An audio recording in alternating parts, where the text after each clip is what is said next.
Live from the Preston Highway Studios, it's 24-Hour Purple People. And now here's your host, John Harper.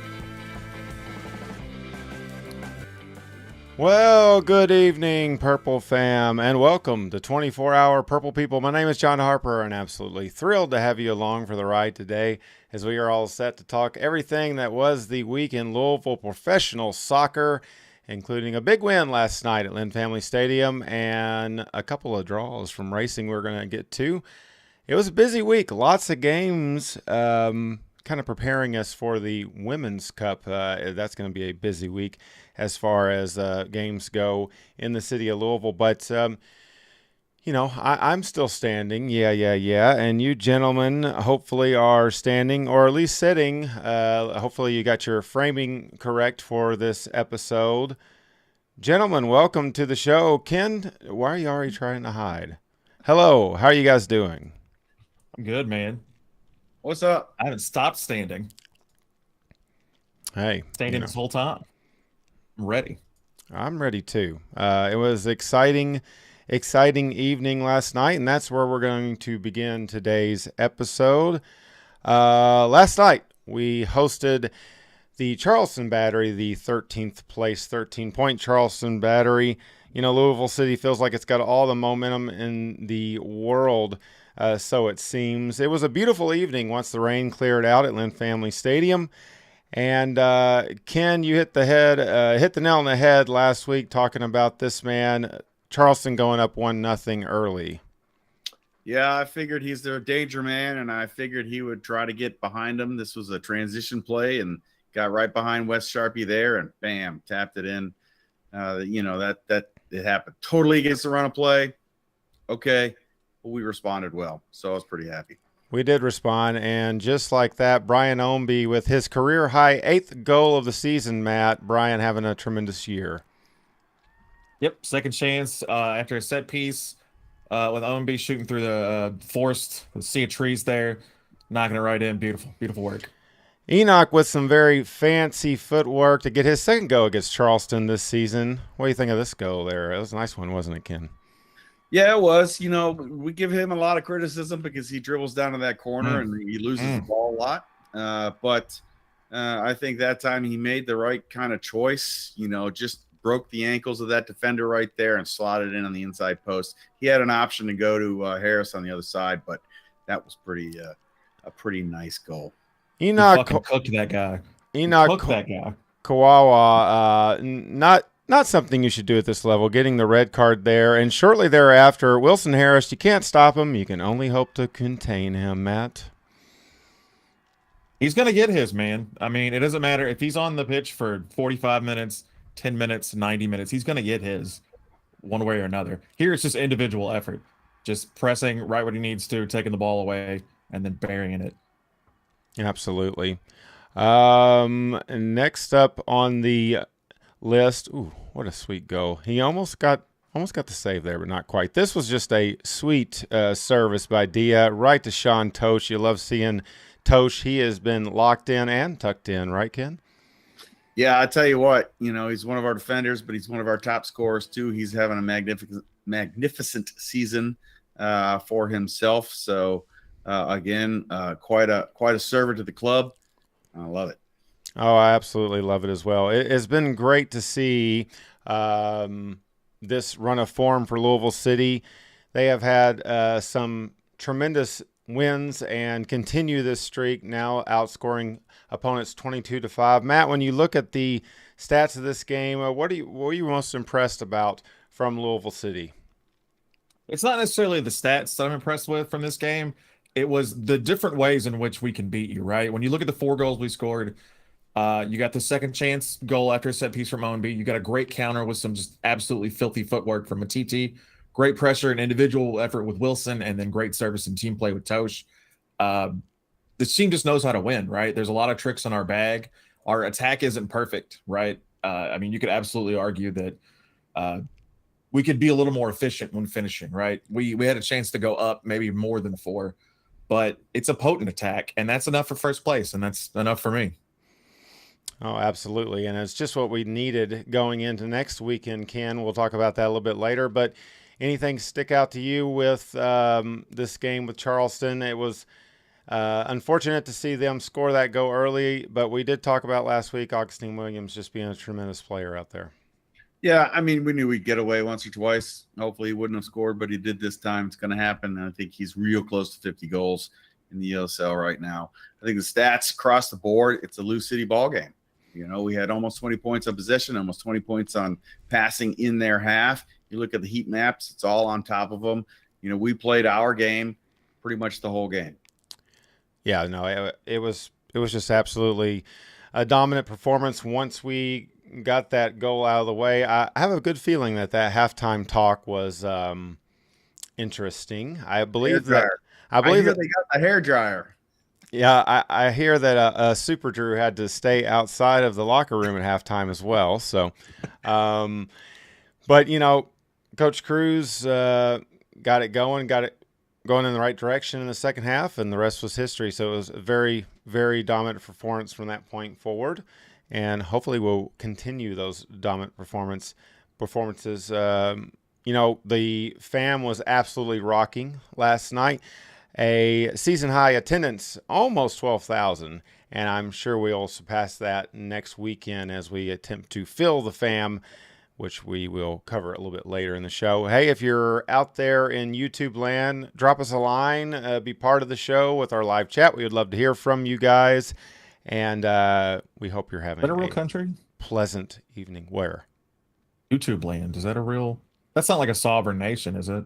It's on, yeah, Google owns it, I think. All right. Well, we'll continue on with today's episode. There was a lot of games at Lynn Family Stadium. I kind of lost track of how many games we had last week. Guys, we'll start with Tuesday. Tuesday was fun. We had a very cool poster there, and it was dog night. The cute little smoochies were at the pitch. Oh, they're so cute with the little purple mohawks. Oh, look at this one. I like him a lot. They were gigantic in all shapes and sizes. It was a lot of fun to see. I took a little walk around the waterfront end and took yourself for a walk, huh? Yeah, I took myself for a walk, and it was really good to see the dogs out there. Not so good to see Megan Rapinoe. Shocking start by the Hall of Fame women's soccer player. Nadia, always good to see on the pitch. These are just random videos. I don't really have highlights to this. Right after Kristen Davis scored, we actually had a good vantage point on the other end of the pitch, of course. We're never down there to see stuff like this. But, oh well, that's okay. So, Ken, I guess I will start with you with this one. What did you see from this game with the OL Reign? Not exactly a great start. I think we talked a little bit about starting hot. What did you see from Racing out there? Yeah, don't start a game the first 2 minutes and go down a goal against a team like OL Reign with the kind of experience they've got on that team. That was not a good start. We were on our heels for the rest of the game. A little worried about some things that happened during that game. I know that Emily Fox came off at halftime. And she seems like she's not playing like she was at the beginning of the season. She's not making those runs all the way up. Maybe she's got different duties as assigned by the coach. We were lucky to come out with a draw on that. You look at any stats or you watch the game at all, it was could have easily turned into a bloodbath. So I'm happy with a point on it. I know we need to win. But for that one, I'm happy with a point. Yeah, we desperately need some W's. And one person that can definitely contribute to that is Katie Lund. Unbelievable performance on Tuesday evening, Matt, tying the NWSL single game record in saves. What did you see from Katie and Racing as a whole on Tuesday? Well, Katie was definitely my player of the match for that match. She's really coming to her own in the last few matches, and she earned a share of the NWSL singles game save record. So you don't necessarily want your keeper in that position in the first place, but I mean, it's still an impressive feat nonetheless. She really did keep us in that game. Blink and you'll fucking miss it on that first goal, man. I mean, I don't know what happened there. Like, you got to come out of the gates better than that. You got to be prepared for. Well, Megan Rapinoe happened. That's what happened. Yeah, Megan Rapinoe happened. She took that ball, and it was just, an exquisite cross right down. I think it went right to Fishlock, and bam. No, it was definitely not a good start, and that's something that I talked about last week. Was we continue to have these very rough starts to games, and I think that really can be detrimental to how the team plays when you get down a goal or you're on your back foot starting off.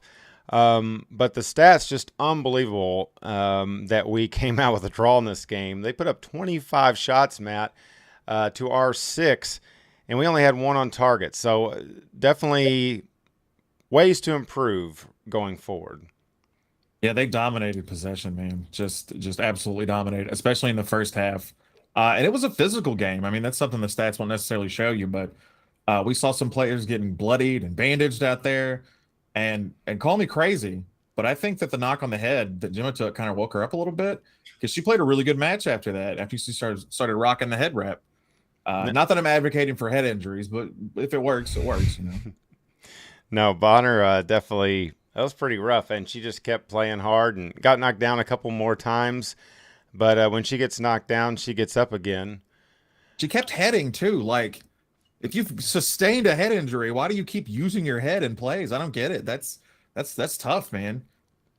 No, absolutely. It was good to see Racing did play some very solid defense throughout the second half. I thought our substitutions were a little bit better timed. I did, Nadia coming in right after the half, and I feel like this game could have gone either way a lot. But hey, you're happy with the draw there, Ken, or not so much? Well, I'm not so much happy where we're at. I'm happy we got out of that game with a draw, considering the position we put ourselves in at the beginning of the game. Nadia didn't start. She came in at halftime, but then she started the next game. So sounds like to me, or looks like to me, she's getting back up to match fitness. We have really got to figure out because she's not afraid to shoot. She has an awesome shot. She really knows. She's powerful, 2-footed player. We've got to start getting service to her a little bit better. So I'm hoping some of these, at least this new Chinese player coming in, is going to be able to do that for us. Hopefully they've got all that contract stuff squared away, and we can see her soon. Yeah, I think you will. If you look at these, if you look at the Nadine goals, like, she's making it all happen for herself. There's not really a lot of like great service to Nadia. She's just kind of creating her own space and creating a shot for herself in these situations. She's really playing one-on-one out there. I swear she's got like a 42-inch vertical leap too. Have you seen how high? Crazy, man. Yeah. No, you're exactly right. She's playing out of her mind. But Matt, I think earlier you kind of hit the nail on the head when you said she doesn't really need to be. We don't really want the ball that often going towards her. But everybody's confused because we're talking about two different players. I'm just obsessed with Katie. Crap out of me. Just we don't want the ball going towards Nadia. Why not? We do, John. I've got a lot of stuff going on over here. Well, we do. I have to keep up with information overload. Yes, keep up with the 4 comments. How many buttons? Katie said Katie was unbelievable. Oh. Dun, dun, dun, dun, dun, dun. We did try. I heard that song. It was being sung. It was. Is that on the playlist now? It's sort of. Hell yeah. Hell yeah. The saves you make, you're unbelievable. I do want to shout out to the Lavender Legion with not only the banners, but the voices are getting stronger in the Estopano end, especially the second game, which was Friday.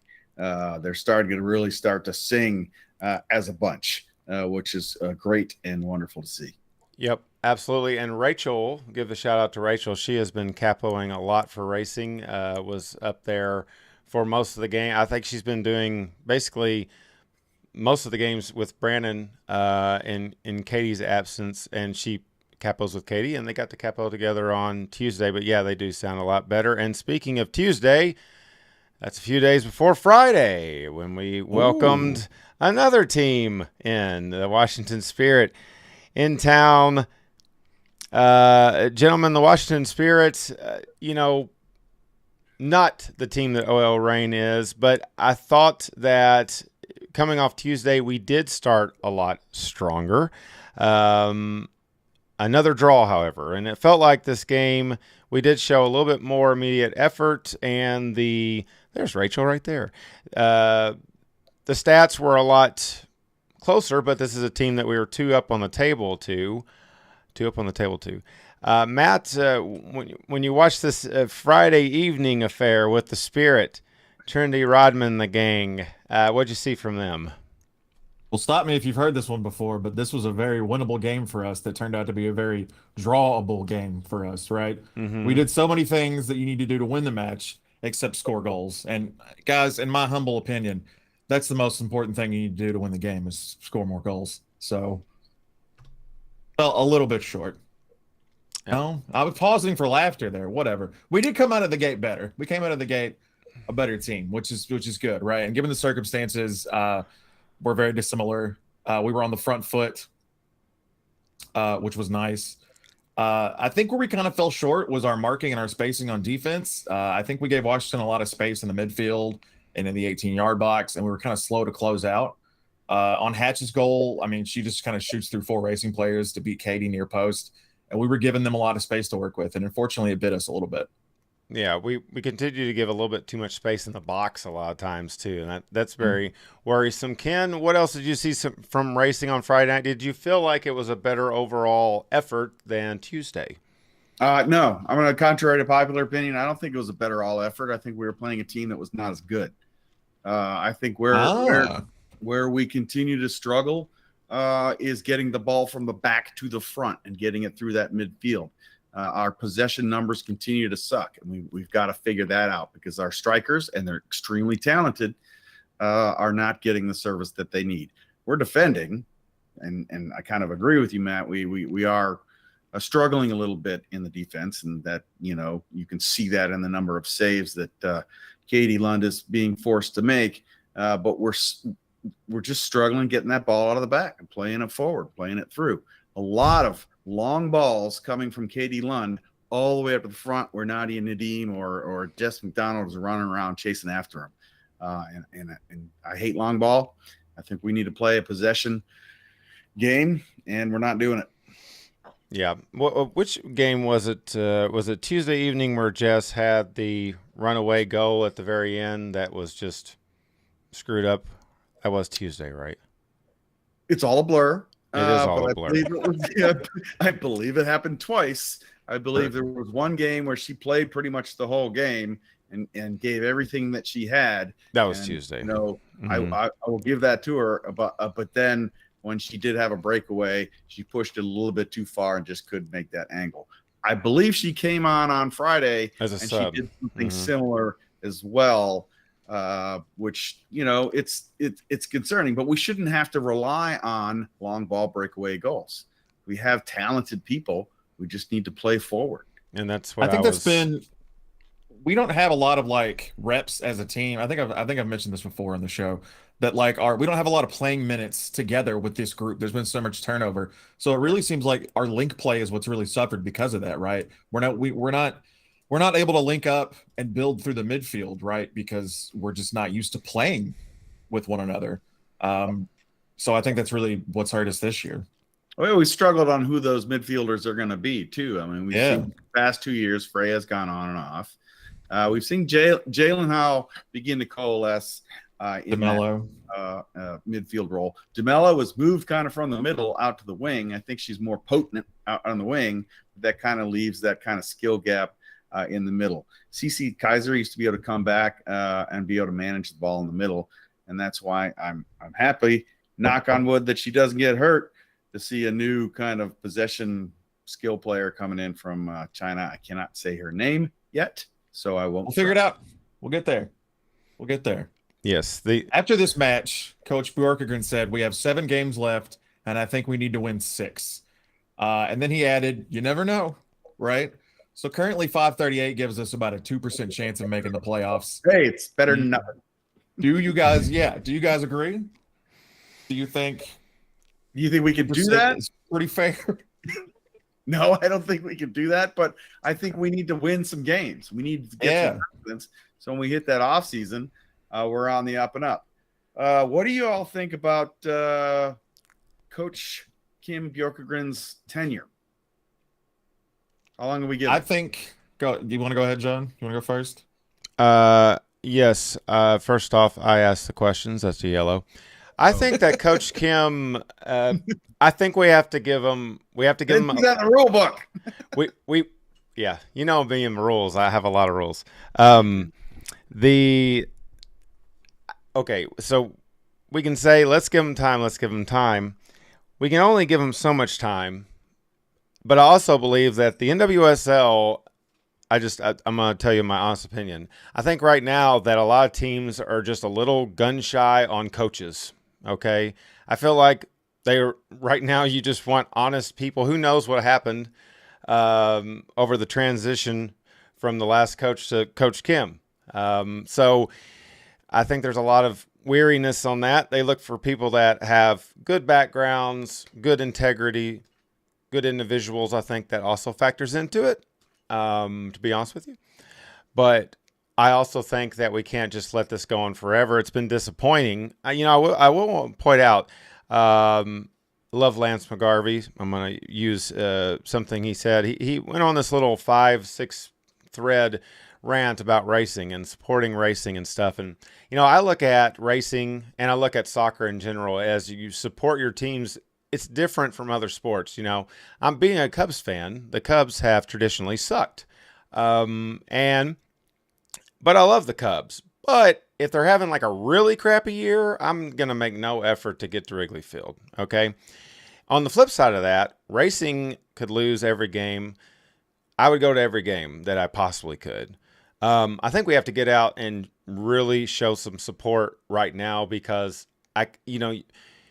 they just keep adding pieces, and I've said it before. I think Coach Kim is getting everything that he is asking for. I think literally he is making it's chess pieces for him, and he is making all the moves that he wants to make to eventually have checkmate.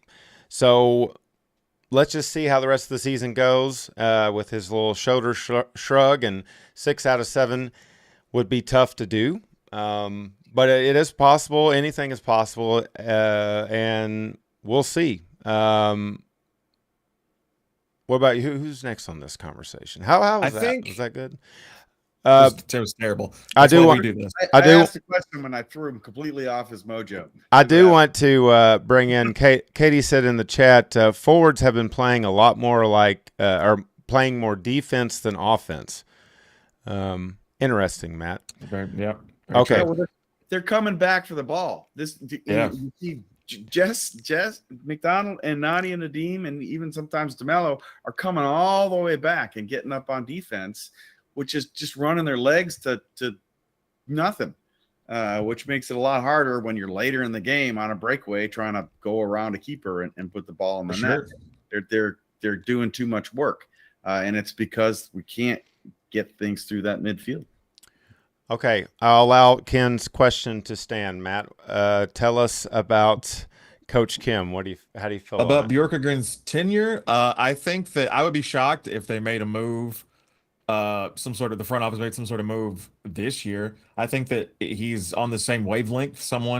He and somebody higher up, I don't know who. I think that they're on the same wavelength. That this is going to take a little bit to turn the ship around. It's a big ship, so you have to build. You have to build up this team, and I don't know if it's not like a year-long process, right? They've sort of seeded this year. This year's kind of a wash already, right?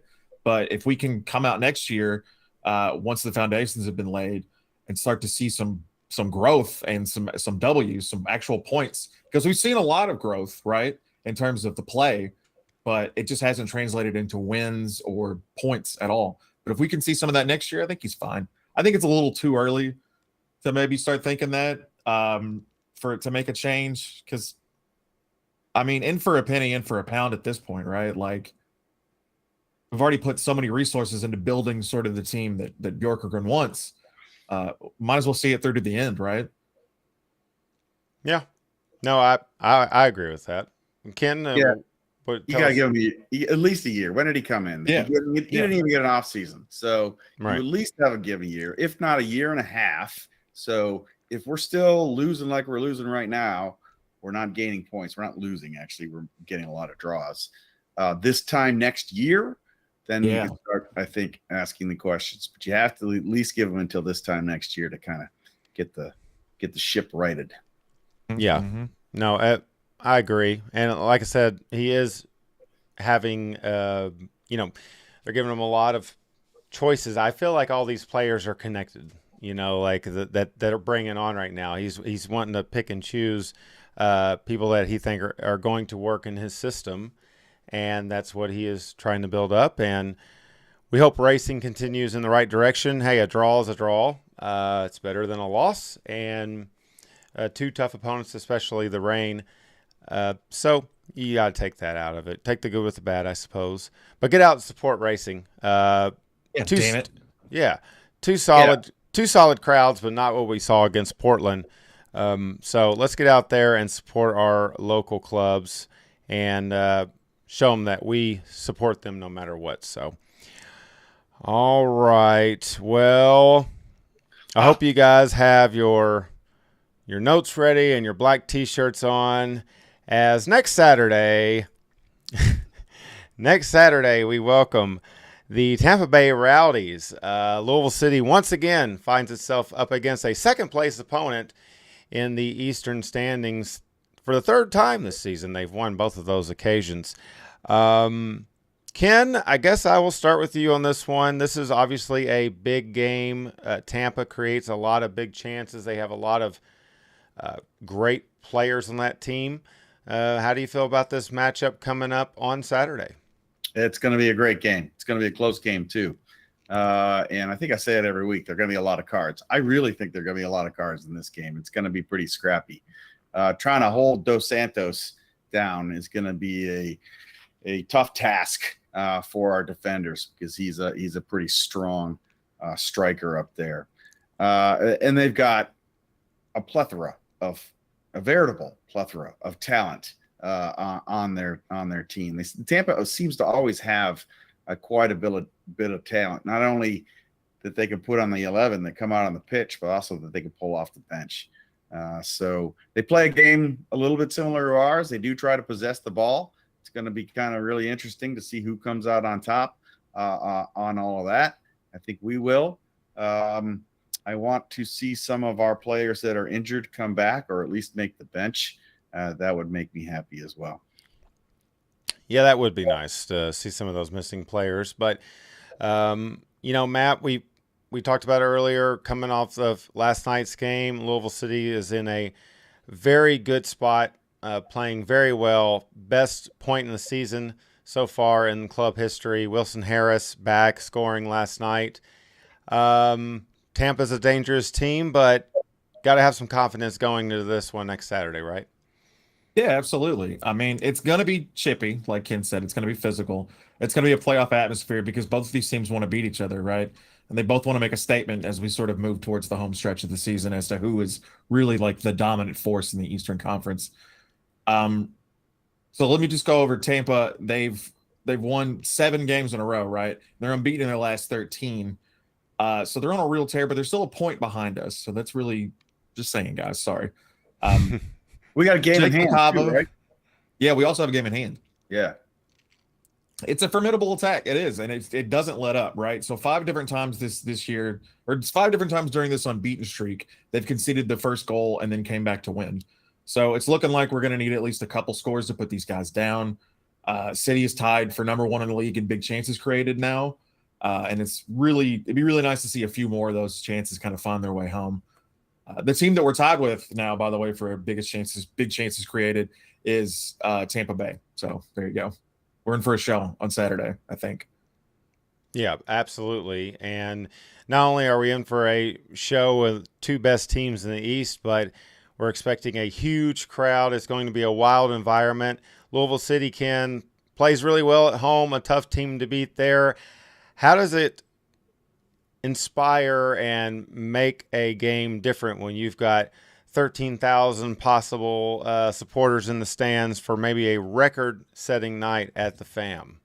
Yeah, it's gonna be loud as fuck. There's no Yeah. ands or buts about it. It is gonna be loud as fuck. So, we're gonna be singing our hearts out and screaming our hearts out the whole game. Not only is it projected to be a big game because it's two great opponents going after it, but the weather is looking, knock on wood, like it's going to be phenomenal. So it's going to be a outstanding evening.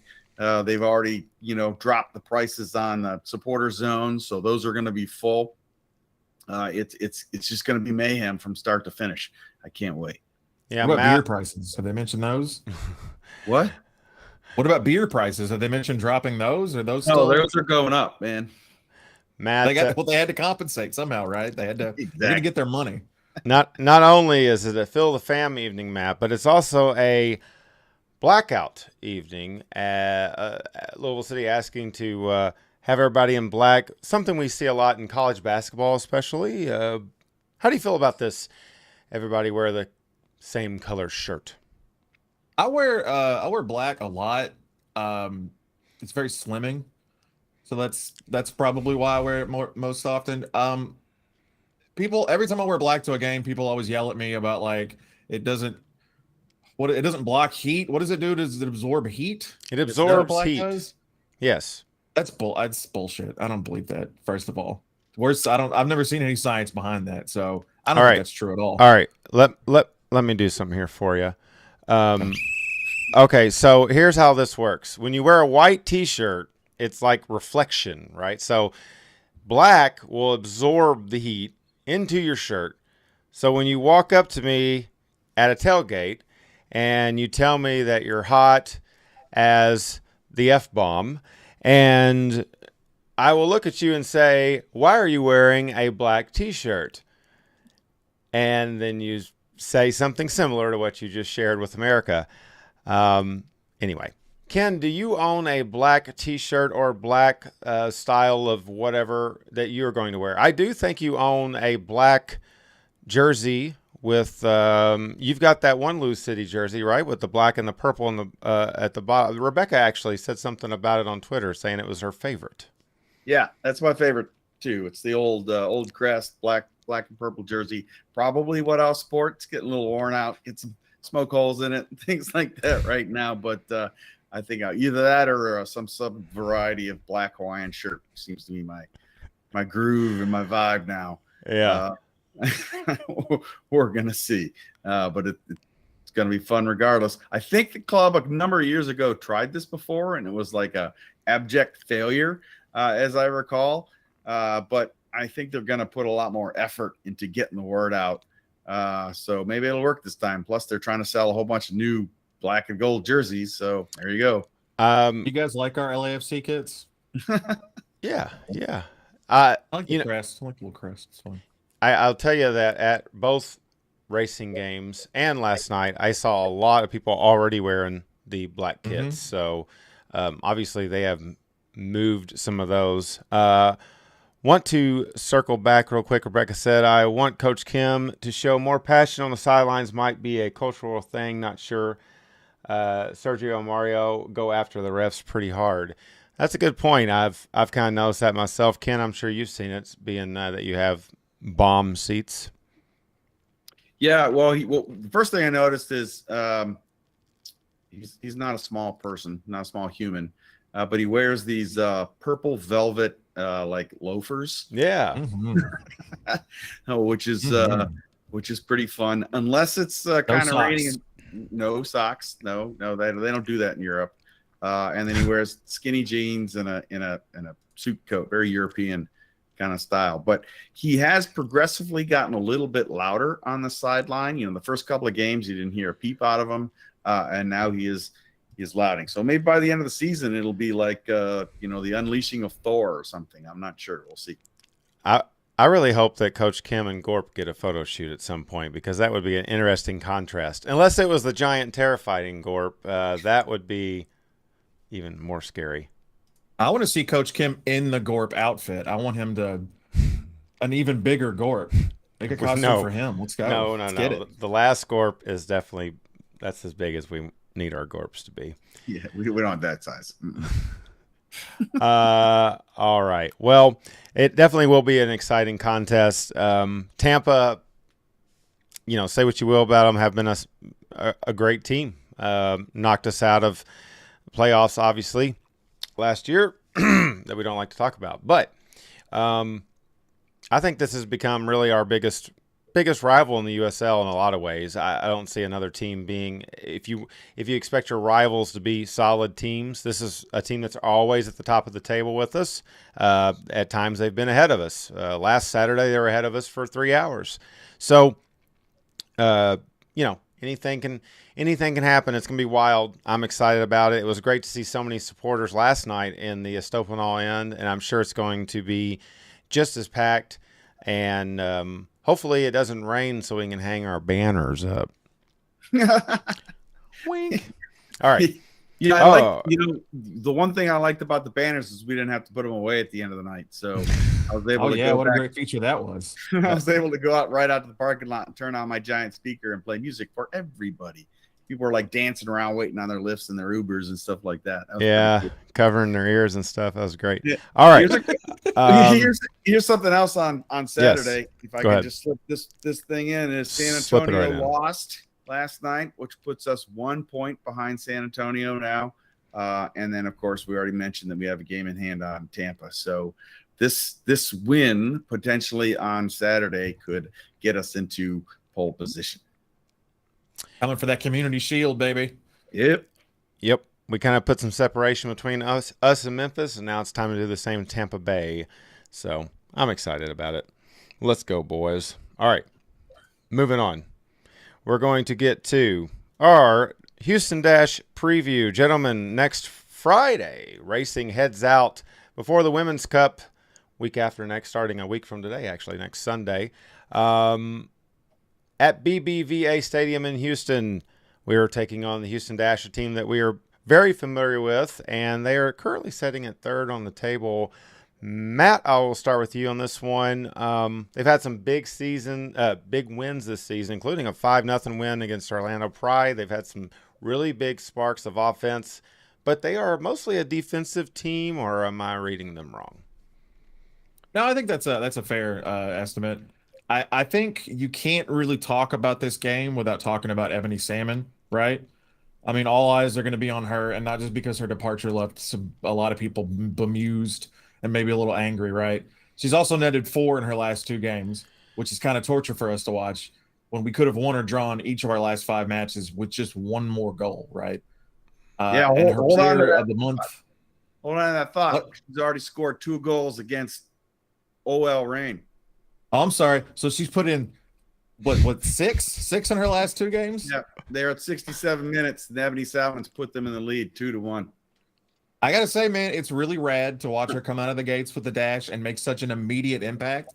I just wish she'd been given sort of maybe the latitude to do that with us, and I especially wish she weren't about to be facing us while she's in such good form in what's probably going to be a revenge game, right? Mm-hmm. They're doing that without Daly too, right? Because I think she's still, boozing it up in London off their Euro win. Yeah, they're bringing it home. Can the Dash have beaten Portland this season? They've had some impressive wins. They play a very strong defense. They lead the NWSL interceptions. This can be a hard-fought match here for Racing, but how do you feel about this one? Yeah, I don't feel great, but I'm hoping. Hope's not a method, but it's a technique that we're going to be able to put something together for this match, because I'm watching this. I'm not watching it right now. I'm just watching kind of the ticker on it. Ebony's already netted 2. Daly's not on the field. She's going to presumably be back next Friday, and I think we're going to have our work cut out for us. But if we can get the right players in the right spots doing the right things, I think we match up well against Houston. So I think we do have a pretty good legitimate shot in snagging one away, which is exactly what we need to do. They're a very good team, though. Yeah, we do need to find a way to pull out a win. Coach Kim, as Matt alluded to, Coach Kim earlier saying we need to win 6 out of 7. You've got to start winning games. You got to start winning games now. There's no more time to waste. We just need to get above that line to make it into the playoffs, because once you get to that point, anything can happen. And Whole different season, baby. Yep, exactly. So we just got to get to that point, and we got to continue supporting racing. And this is a lot of talent on this team, and I believe that we can win any game that we just come out on the right foot and start strong and finish strong. I think we can win just about any game. We have been confirmed here. Linda says black does absorb heat. Thanks. Didn't know that. You're Yeah, welcome. so it takes the heat out of your body, right? It absorbs the heat from your body. Yeah. That's what happens. Yeah. So it's cooling you off, actually. Well, maybe. Try that. I'll try it. Well, I guess we're going to find out, because I have a black kit that I'm wearing next Saturday. So we're going to see one way or another. Gentlemen, we will wrap up today's episode with a rather fun and heartwarming topic. In 2018, Louisville City had a motto called Build the City. It was kind of just talking about continuing this thing, keeping it going, right? And another way that we can build the city is through a lot of community outreach. And Louisville City definitely did that last night when they had Super Drew at a game, and this 8-year-old young boy, cute as could be. I actually have some Super Drew highlights, gentlemen. He was racking them in at the end of the game. Now, this was right after the game concluded. Watch this. Boom. Right footer there. Oh, he is. I like this right here, how he has to lift the net up to get to the ball. It's the greatest thing ever. Cancer survivor, just a heartwarming story.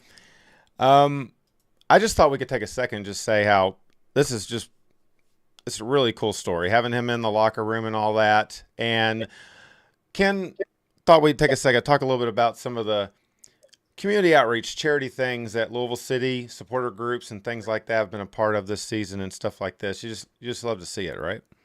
Yeah, well, could they have picked a fucking cuter kid to be Super Drew? Holy shit, that kid was cute. It was totally adorable. Mm-hmm. So I think the marketing team has gone into overdrive, putting people in the stadium, which is good. That's what they're supposed to be doing for the club. I mean, we had a marketing guy hanging out with us at the Goat Club last Saturday night, remember? And then when the zombies chased us, we left them behind to be eaten, and we were good. I haven't seen him since. Yeah. We were good. Okay, Louis was his name, I believe. Yeah, Louis. He may no longer be with us. We're not really sure. But then there was the Red Cross thing that they did. Did you all see that? Or at least the pictures of it? Oh, yeah, the telethon. Taking the calls? Mm-hmm. I have some questions. Why were all the boys in front and all the girls in back? Was it they couldn't do boy, girl? It was like a high school or something like that. Did y'all notice that? It's in the Red Cross charter. They got to split up the genders. Yeah. The other thing, and I was like, okay, I know Paolo, and and then there was a player for City, and I was like, holy shit, did we sign a new player? Who is this person? Did you see I think it was 3-0. Hunter? I don't know who it was, but he was wearing a City kit. Sanchez. Was it Sikelski? I'm going to call him. I think it was Sikelski. I'm going to say that. And I'm probably wrong, but if I'm right, I'm a genius. Is he Academy kid? Do we know? Hunter? No, he's on the first team. I think he was at one point. Maybe he's in the academy. I'm sure no one's going to correct me. So, yes, didn't know who that was, but I thought that was fun. Yeah, the marketing team's been kicking up into gear. You love to see it. Supporters groups have been doing the same thing. They did a big school supply collection that the Louisville City Ladies and Coopers did this past month. I think the other groups helped out with that. And then I think they're lining up more charities for the rest of the season. And that's kind of what we do as supporters. We do charity. Yeah, charities and drink. No, absolutely. Last night I was talking to Michelle, and she's done such a fantastic job through LouCity Ladies and charitable stuff, and she just continues to help do that kind of stuff. And that toy drive, or not toy drive, but they have had toy drives around Christmas each year, but the school supply drive, that's just an awesome thing too. I mean, that can make a huge difference in kids' life getting the right supplies for school. And it's not just young kids. I mean, it's all the way up to high schoolers. So I had a fun conversation with Michelle. So shout out to her for all of her hard work. Teachers buy their own supplies. How fucking crazy is that? What? Right. But Super Drew, definitely, Matt, was something you just, pulls the strings to your heart. And it's great to see that kind of stuff. And Louisville City has done a great job with a lot of this kind of stuff as of late as well. For sure. And they got the foundation thing coming up too. Y'all heard about that? Yeah. They've really pivoted to doing a lot of work like this. So I'm happy that they've been talking about it for a while too. Like even when I was more deeply involved with the Coopers and like got to talk to inside people on the team, like they're all really excited about all the charitable work that they had in the pipeline. So I'm really glad it's all come to fruition. And just seeing players man the phones after the devastation from the flooding in Eastern Kentucky. I mean, that lights your heart up or whatever. That's great stuff. They raised close to $60,000 or over $60,000 for Eastern Kentucky, which has just been devastated. So, but I think that's one thing that separates soccer in a lot of ways too. Is supporter groups all over the country are very charitable, and there's lots of great foundations out there with multiple clubs. And you just don't see that as much in a lot of other sports, I think, and it's just something you can be proud of at the end of the day. And it was just really cool to see especially all the videos Louisville City shot with Drew in the locker room and in the huddle and in the team photo even. Just fantastic. So good for you, Drew. You inspired everybody and helped us get that 4-1 win. Soccer's community, right? And like this stuff like this, we're all part of the same community, right? Yep, absolutely. I'm not. Different. We live in basically the same neighborhood, Ken. Come on. Different. I'm Parkside, man. Parkside, huh? Is that like? It's Bardstown Road. You're either on the side with the park or you're not. Oh, I see. All right. Well, here you go, cool guy. Oh, it won't work. Oh, there it goes. How do you like that? Yes. Just in the nick of time. Matt, as we look at the week what is going on over here? We have I don't know what's going on, but are you going to start playing the music? It's like Ken's camper van. I'm imagining like Rammstein or something. I mean, like his camper van is like industrial. It's like being in a it's like being in a club every week. I don't know if he's getting electrocuted at this point, or is this like his hair's gonna look awesome. Is he gonna have the energy to like talk after this? For those who have not attended a Louisville City game with Ken, this is very similar to how he acts. Yeah, this is what we stand next to all the time. Yeah. Oh man, that's great. I like the hand. There were a lot of newbies in the Sopanol end last night. There was, and I know that they were newbies because they looked behind them and they were confused that we were singing and screaming. You're off a red now, Ken. Yeah. It's just your face that's red now. But I think it's great. I think it's fantastic. I hope next time they come out, they're singing with us. They probably learn the words. They probably saw Ken. Figure it out. We all figured it out. I think cue cards. We need giant cue cards. How about we just get them all like on small, so take an 8x11 sheet of paper and put all the lyrics, but just like, small little boxes, I hear you. I think somebody signed up to do that a couple of weeks ago, but it never happened. Did I sign up for it? Me. It was me. Okay. Well, that was for new songs. All right. You just sing it, and then they'll get it. You just sing it long enough, people will get the songs. You've heard me sing, right? Yeah, we just scream the songs into their heads enough times, and then it'll get stuck in there somehow. And then you have all the groups that have like alternative words to the songs. That's always fun too. Yeah, then you get that like coming over from this angle. It's just chaos. And there's more shit going down there. And John's flipping us off from the capo stand down here. He did multiple times last night. Multiple times. Flipped you off? I didn't flip you off. I have flipped you off, for sure. You gave me one of these, I think. Oh, that was like I think you gave me one of these. That was an you that one was of those. That was a FBI reference from ECW. All right. Well, I'm going to wrap up this episode. Please do. Katie says par for the course. I guess about your little dance there, Ken. That was very impressive. I love your energy, and it wears off on all of us. And it wears off is a good term in this situation. And I think that you bring that energy next Saturday to the fam for the Blackout. We're going to win this huge matchup with Tampa Bay. Thunder. Yeah, bring the thunder. All right. Well, gentlemen, I guess we will wrap up things. Thank you all very much for being on the chat this evening. We really appreciate you. Don't forget that we do have an audio form of our episodes that comes out every Wednesday-ish. And you can check that out on Spotify and all the places that you might listen to your podcast. And don't forget, hit that like button while you're here. We really appreciate it. Subscribe to our channel for more ridiculous and informative content. And we will see you next time, Louisville. We love you all, Purple Fam. For Ken Luther, Matt Dalton, I'm John Harper.